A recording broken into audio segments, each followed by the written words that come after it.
कहार खाली रांधिबा चिंता तो कहार खाली तो खाइबा चिंता। आज भाई द्वितीय थिला बोली तो आपण समस्त जानिथिबे, सेति आम घरे भी आज पिठा और सकाळ सकाळ तरकारी हेतिला। आज मते दायित्व मिलथिला बेडशीट सफा करबा रोसै नै मु जेगा भल बेडशीट सेगा साइड कर देनी आ जेगा काचा हबो सेगा अलगा काट देनी, किंतु मो बिलाई तो ता ऊपर जाई कि सोई पला आ काची सारी कि मु मो भाई जाई कि खाइ देतिले।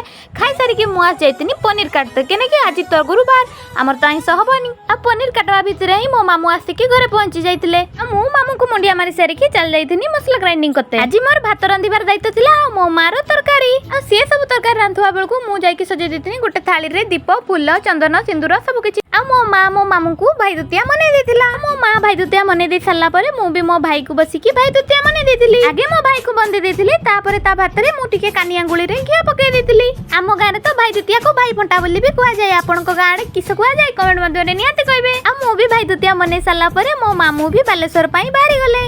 वीडियोटी भल लागिथिले सब्सक्राइब नियाते करबे। रहिली जय जगन्नाथ।